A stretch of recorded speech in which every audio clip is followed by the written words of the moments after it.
Well, interestingly, I did my MBA in 1998, and I didn't go in the corporate world, but I started working with women on different projects. And actually that also led me towards teaching. Why? Because I thought that perhaps I can play a better role while educating women about businesses. So that was actually the start of my teaching career. So to me, entrepreneurship, when it comes to women, it is about the empowerment. So that is the first thing which clicked with me, that yes, if women can go to the entrepreneurship thing, it means they can have empowerment.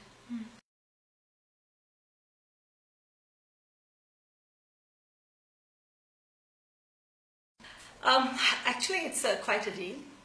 Why? Because what I've noticed, usually, men around them, and not only men, women around them, they also think that, okay, if you are working, it's a hobby. They don't take the women seriously. It's a pity. When their boy goes out and does something, he will be well appreciated and will be taken very seriously. But when it comes to a woman, she might not be taken seriously because it's a hobby. If you are in textile business, well, it's a hobby. If you are into teaching business, well, it's a hobby. It's not like this. So I think it's high time to change this mindset, that when women go out, when women have professional degrees, when they start their careers as entrepreneurs, it's a serious job.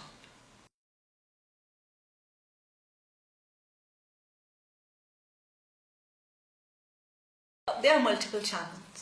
But I think the biggest challenge is that men, for that matter, their father, their brother, their husband, they're ready to send women to go to schools and colleges and universities. But when it comes to the real empowerment, which means financial independence, they say, no, you don't need it.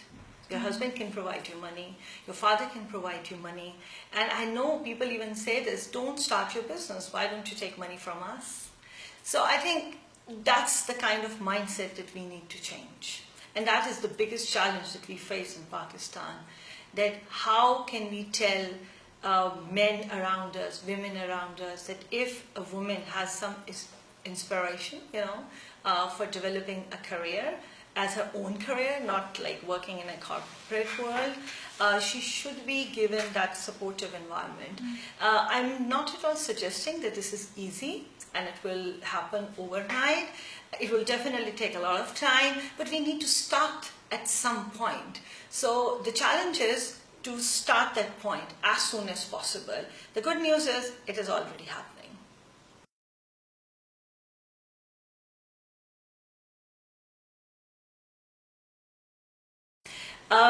This is a very interesting question, actually. And when I think about it, I think that, to be very honest, it sounds very cliche, but it would be very difficult for the rural women to start their businesses by their own. It's not easy for them, believe me. Now, I think urban women can help rural women a lot. Why?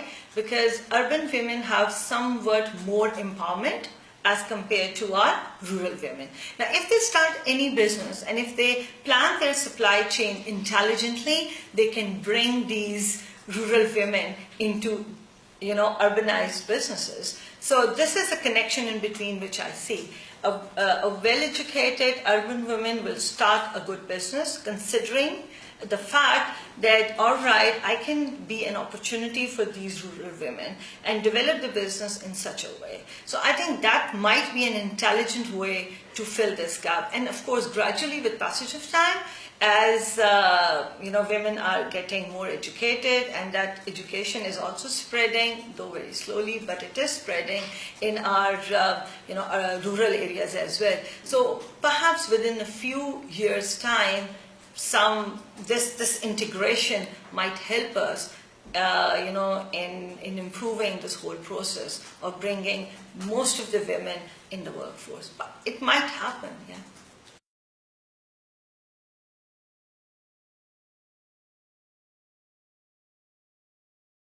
Well, some people would say that it will be financial empowerment.